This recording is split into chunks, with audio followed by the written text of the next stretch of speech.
Selamat datang para pejuang P3K di YouTube channel Bi dan Pintar. Jangan lupa like, share, dan subscribe ya. Kali ini kita ngebahas 60 langkah APN ya. Simak baik-baik, nanti kita jelasin step by stepnya. Terus selesai penjelasan nanti kita lanjut ke contoh soal yang pastinya mendekati soal-soal yang udah tes kemarin ya. Dari bocorannya sih sekitar 70-80% itu APN semua yang keluar ya. Jadi kalian harus ingat urutannya step by stepnya ya. Mari kita jelasin dari yang pertama, tanda dan gejala kala 2 ya. Jadi kita mengamati nih tanda dan gejala kala 2. Apa aja sih? Doran yaitu adanya dorongan meneran, teknus tekanan pada anus, perjol itu perineum menonjol, dan pulka pulpa membuka ya. Jadi setelah tanda dan gejala itu ya, kita ngapain? Kita siapkan alat dan siapkan diri. Jadi cek alat ya. Lanjutnya cek alat. Setelah tanda dan gejala kita lanjut step kedua itu cek alat. Pastikan kelengkapan alat dan obat-obatan untuk menolong persalinan dan obat untuk mengantisipasi adanya komplikasi ibu dan bayi ya. Setelah cek alat kita ngapain? Kita memakai celemek plastik ya. Jadi cek alat, habis cek alat kita pakai celemek, habis pakai celemek itu kita cuci tangan ya. Cuci tangan 6 langkah. Setelah cuci tangan kita pakai sarung tangan DTT ya. Setelah pakai sarung tangan DTT kita memasukkan oksi ke dalam tabung suntik dan sisihkan setengah kohar untuk memecah ketuban ya. Jadi kalau ketubannya masih utuh kan kita pakai setengah kohar untuk memecahkan ketuban tersebut. Setelah menyiapkan alat dan siapkan diri tadi, kita pastikan pembukaan lengkap ya. Yang pertama itu bersihkan pulpa dan perineum dengan kasa DTT dari arah atas ke bawah ya. Lanjut lagi itu PD itu pemeriksaan dalam, yaitu melakukan pemeriksaan dalam untuk memastikan pembukaan lengkap ya. Lakukan amniotomi jika ketuban masih utuh. Lanjut lagi celup itu yaitu dekontaminasi sarung tangan, bebas pakai ke larutan klorin ya. Lanjut lagi DJJ, melakukan pemeriksaan DJJ setelah kontraksi uterus mereda atau di antara 2 his. Jadi untuk step yang ketiga ini ya, habis siapkan alat dan siapkan diri, kita memastikan pembukaan lengkap yaitu bersih, PD, celup, DJJ ya. Ingat ya stepnya. Lanjut lagi, setelah itu kita siap ibu dan keluarga. Artinya apa nih? Ibu itu beritahu ibu bahwa pembukaan sudah lengkap dan keadaan janin cukup baik. Bantu ibu untuk memilih posisi yang nyaman sesuai keinginannya ya. Bapak atau keluarga yaitu jelaskan peran keluarga untuk mendukung dan memberi semangat pada ibu dan meneran secara benar. Minta keluarga untuk membantu menyiapkan posisi meneran jika muncul kontraksi yang kuat ya. Artinya dukungan dari keluarga ya, bapak atau ibu itu. Bapak atau keluarga. Lanjut lagi his positif itu artinya jika ada keinginan meneran, bantu ibu memilih posisi yang nyaman, lakukan bimbingan meneran yang benar dan efektif, dukung dan beri semangat saat meneran. Namun jika hisnya negatif, tidak ada keinginan meneran, maka anjurkan ibu untuk beristirahat di antara 2 kontraksi, anjurkan keluarga memberi dukungan dan semangat, beri cukup asupan cairan atau minuman ya. Nilai DJJ setiap kontraksi uterus selesai tiap 5-10 menit. Lakukan stimulasi puting susu untuk memperkuat kontraksi ya. Lanjut lagi posisi ibu ya. Artinya anjurkan ibu untuk berjalan, jongkok atau mengambil posisi yang nyaman jika ibu belum ada dorongan meneran dalam selang waktu yang cukup lama. Lanjut lagi, setelah siap ibu dan keluarga maka kita siap tolong, yaitu saat kepala janin tampak di depan pulpa 5-6 cm. Apa nih yang kita siapkan? Yang pertama handuk, yaitu posisikan kembali ibu untuk melahirkan bayinya. Ibu dapat memilih posisi apapun selain terlentang ya.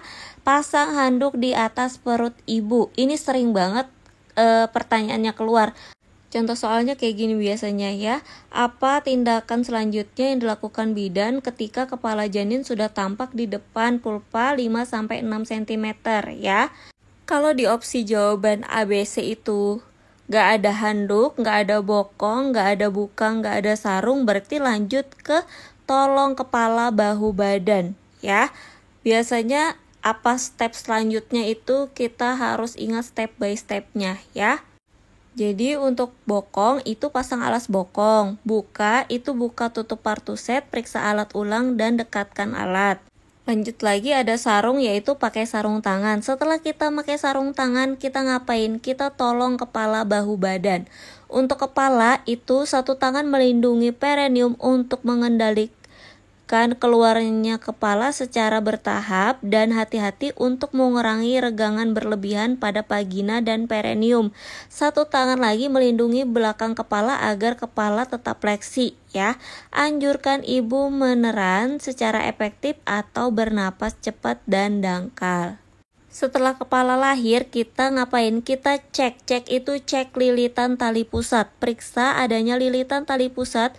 Jika terdapat lilitan tali pusat, maka kita longgarkan dan lepaskan lilitan. Namun, jika lilitannya erat, maka klem tali pusat menggunakan 2 klem berjarak 3 cm dan potong di antara 2 klem. Ya, tunggu putaran paksi luar. Setelah kepala lahir, tunggu adanya putaran paksi luar ya. Jadi, untuk kepala sendiri itu kita yang pertama lindungi ya, artinya melindungi perineum dan melindungi kepala bayi. Setelah itu kita cek lilitan tali pusat. Setelah cek lilitan kita tunggu putaran paksi luar.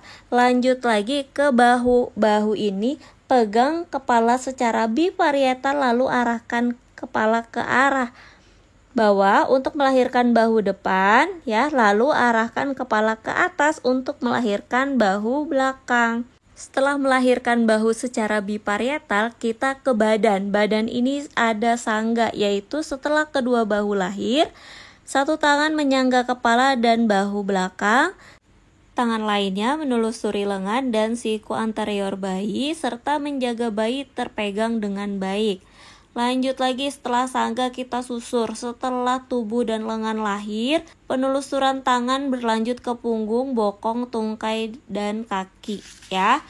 Setelah tolong kepala, bahu, badan lahir ya, artinya bayi tadi lahir, kita lanjut ke asuhan bayi baru lahir, yaitu nilai atau letak. Artinya kita menilai ya, nilai sepintas apakah bayi cukup bulan, menangis kuat, terus dari warna kulitnya sama dari tonus ototnya ya. Setelah kita nilai, kita ngapain? Kita keringkan atau ganti ya, artinya keringkan tubuh bayi dari muka, kepala, dan bagian tubuh lainnya tanpa membersihkan vernix ya. Terus ganti handuk basah dengan kain atau handuk kering. Setelah kita nilai dan kita keringkan, lanjut lagi kita ke cek janin kedua dulu ya. Periksa kembali uterus untuk memastikan hanya satu bayi yang lahir ya, atau hamil tunggal dan bukan kehamilan ganda. Setelah kita cek janin, kita beritahu ibu akan disuntik oksitosin ya. Beritahu ibu bahwa ia akan disuntik oksitosin agar uterusnya berkontraksi dengan baik. Dalam waktu 1 menit setelah bayi lahir, suntikan oksitosin 10 unit di sepertiga paha bagian luar ya. Jadi oksi itu ya dari cek pundus, artinya mencek adanya janin kedua, lalu beritahu ibu akan disuntik oksi. Yang selanjutnya ada suntik oksitosin dalam 1 menit setelah bayi lahir. Lanjut lagi kita jepit potong tali pusat ya. Dalam 2 menit setelah bayi lahir, jepit tali pusat dan klem kira-kira 3 cm dari pusat bayi, lalu dorong isi tali pusat ke arah ibu dan klem tali pusat dengan jarak 2 cm dari klem pertama ya. Lalu potong dan ikat tali pusat, yaitu potong tali pusat di antara 2 klem dan ikat tali pusat dengan benang DTT atau steril. Lanjut lagi kita ke IMD, yaitu letakkan bayi tengkurap di atas dada ibu untuk kontak kulit ke kulit, lalu selimuti bayi dan pasang topi, biarkan bayi melakukan IMD selama 1 jam. Ya, setelah IMD kita ngapain? Kita manajemen aktif skala 3 ya, atau MAK3, yaitu oksi, PTT, plasenta ya, sama masase. PTT itu yaitu pindah itu pindahkan klem ya, pindahkan klem 5-10 cm di depan pulpa. Setelah itu posisi, yaitu posisi tangan, letakkan satu tangan di atas kain pada perut ibu ya, atau di atas simpisis untuk mendeteksi kontraksi. Sementara tangan lainnya itu menegangkan tali pusat. Jadi lanjut ke tegang, itu artinya tegangkan tali pusat dan dorsokranial ya. Jadi saat ada kontraksi, tegangkan tali pusat dan tangan lainnya mendorong uterus ke arah belakang atas atau dorsokranial untuk mencegah inversio uteri ya. Selanjutnya ada tarik nih, artinya tarik dan keluarkan plasenta. Bila saat menegangkan plasenta tali pusat mulai memanjang, maka lanjutkan dorongan ke dorsokranial dan tarik perlahan plasenta sesuai sumbu jalan lahir atau ke arah bawah sejajar lantai. Jika plasenta bertambah panjang, pindahkan klem 5-10 cm ke depan pulpa ya. Lanjut lagi, kita ada putar, yaitu saat plasenta muncul di depan pulpa, pegang dengan kedua tangan, putar searah jarum jam. Lanjut lagi masase, yaitu lakukan masase uterus di daerah pundus dengan gerakan melingkar 15 kali selama 15 detik. Setelah manajemen aktif skala 3 atau MAK3, kita ke perdarahan. Artinya kita menilai perdarahan nih ya dari plasenta, yaitu mengevaluasi kedua sisi plasenta dan memastikan plasenta lahir lengkap ya. Selanjutnya ada laserasi atau robekan nih. Menilai derajat laserasi, lakukan penjahitan jika terjadi robekan derajat 1 atau 2 disertai dengan perdarahan ya. Jadi habis MAK3 itu kita ke perdarahan ya. Ada plasenta, yaitu cek evaluasi plasentanya lengkap atau tidak. Lanjut lagi ke robekan ya, ada nggak nih robekan. Jadi perdarahannya kita nilai dari plasenta ya, ada sisa plasenta nggak di dalam nih ya, sama di kalau nggak ada sisa plasenta berarti kita ke robekan, ke laserasinya. Lanjut lagi, setelah kita mencek lengkapan plasenta, mengecek laserasi atau robekan pada perineum, kita lanjut ke asuhan pasca persalinan, yaitu ada kontraksi, pastikan uterus berkontraksi dengan baik dan tidak terjadi perdarahan pervaginam ya. Selanjutnya kita pastikan kandung kemih kosong atau jika penuh lakukan kateterisasi ya. Lanjut lagi, celup tangan ke larutan klorin, yaitu celupkan tangan yang masih memakai sarung tangan ke larutan klorin, bersihkan noda darah dan cairan tubuh dan bilas dengan air DTT tanpa melepas sarung tangan dan keringkan. Lanjut, ajar ibu atau keluarga memantau kontraksi, artinya ajarkan ibu atau keluarga cara melakukan masase pundus uteri dan cara memantau kontraksi. Selanjutnya evaluasi estimasi jumlah darah, evaluasi dan perkiraan jumlah kehilangan darah ya. Hitung nadi ibu ya, terus pantau bayi, pantau keadaan bayi dan pastikan bahwa bayi bernapas dengan baik. Setelah evaluasi kita ke bersih atau aman, artinya bersihkan ibu dengan air DTT, bersihkan ranjang, alat dengan larutan klorin, ganti pakaian si ibu ya.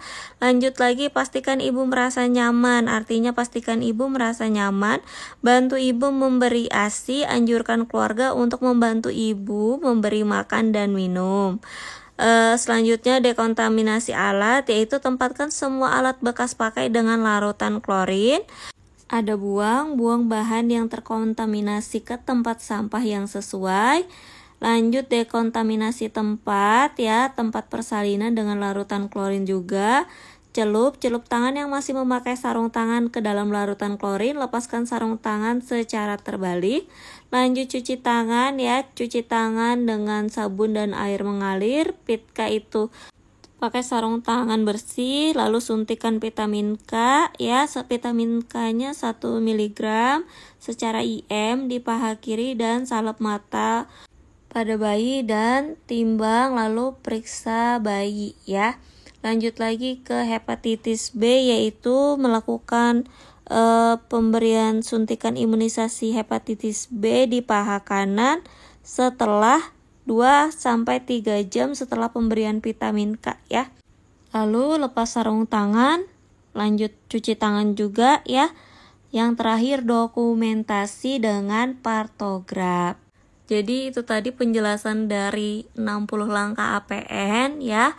Boleh di screenshot kakak nih ya untuk langkah-langkahnya biar diingat ya. Soalnya biasanya itu pertanyaannya setelah kita lakukan ini, apalagi nih yang dilakukan bidan, begitu biasanya ya contoh soalnya. Lanjut lagi kita ke contoh soal ya nih ya. Soal yang pertama, seorang perempuan umur 23 tahun, G1 P0A0, usia kehamilan 39 minggu, kala 1 di PMB mengeluh mulas. Hasil anamnesis sudah keluar lendir darah.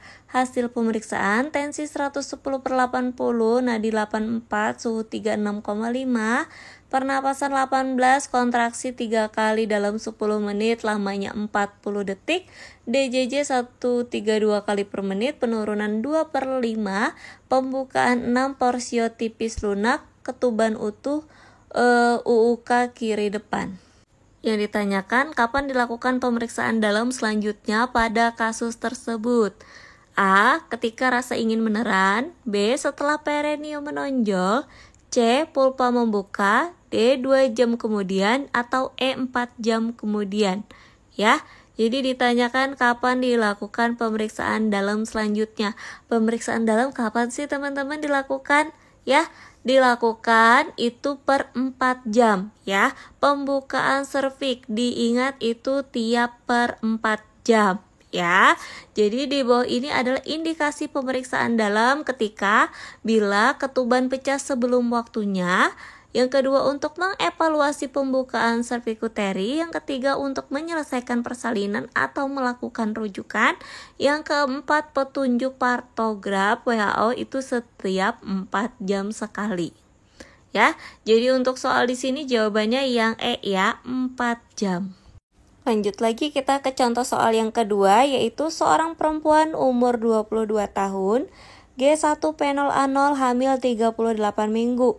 Kala 2 di PMB, dipimpin meneran. Hasil pemeriksaan tensi 110/70, pernapasan 20, TFU 30 cm, DJJ 145 kali per menit, kontraksi 4 kali dalam 10 menit, lamanya 45 detik. Saat ini kepala janin telah selesai putaran paksi luar. Langkah selanjutnya apakah yang paling tepat pada kasus tersebut? A. Lahirkan badan dan tungkai. B. Lanjutkan meneran saat kontraksi. C. Memegang kepala secara biparietal. D. Periksa apakah terdapat lilitan tali pusat. Yang E. Gerakan kepala dengan lembut ke arah bawah. Jadi menurut teman-teman yang mana nih jawabannya ya? Saat ini kepala janin telah selesai melakukan putaran paksi luar. Langkah selanjutnya apa nih menurut teman-teman ya? Jawabannya yang C ya, yaitu memegang kepala secara biparietal ya. Langkah persalinan normal setelah kepala melakukan putaran paksi luar yaitu pegang secara biparietal. Anjurkan ibu meneran saat kontraksi. Dengan lembut gerakan kepala ke arah bawah dan distal hingga bahu depan muncul di bawah arkus pubis. Gerakan arah atas dan distal untuk melahirkan bahu belakang, selanjutnya membantu lahirnya badan dan tungkai. Jadi jawabannya setelah kepala janin telah selesai melakukan putaran paksi luar, kita memegang kepala bayi secara biparietal ya, jawabannya yang C. Lanjut lagi ke contoh soal selanjutnya. Nyonya A usia 24 tahun, G1 P0A0, hamil 39 minggu dengan keluhan mules tak tertahankan dan mengatakan ingin BAB.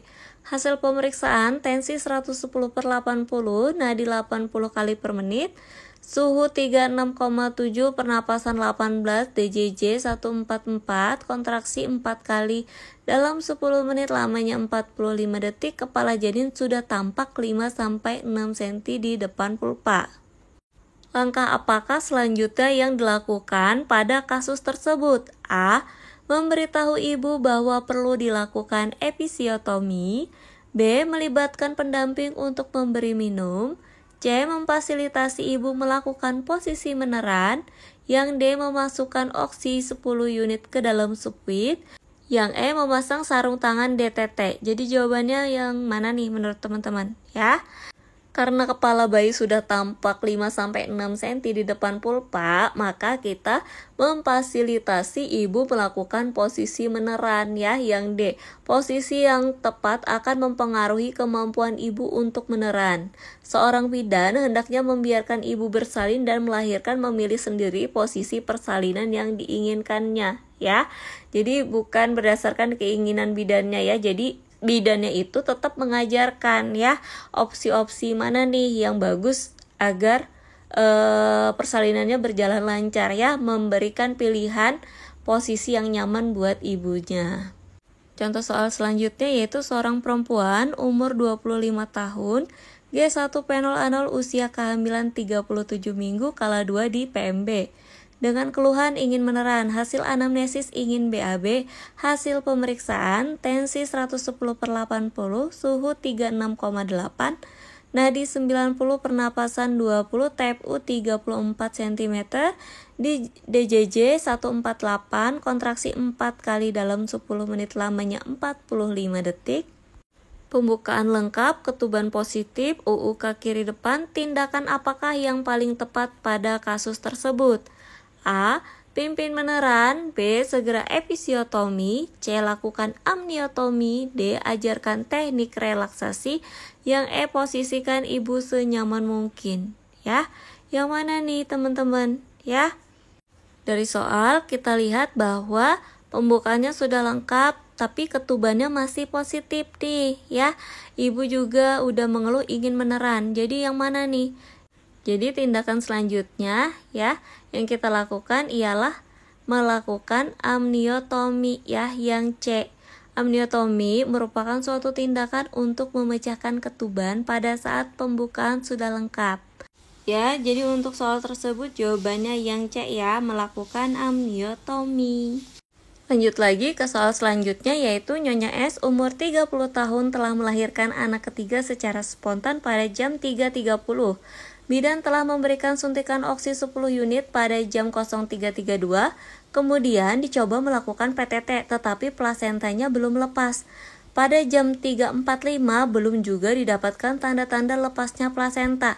Yang bidan harus lakukan pada Nyonya S adalah A. Melakukan manual plasenta, B. Melakukan kompresi bimanual internal, yang C. Menunggu dan mengobservasi 15 menit lagi, yang D. Memberikan oksi kedua sebanyak 10 unit, yang E. Merujuk ke rumah sakit. Jadi yang mana nih teman-teman ya?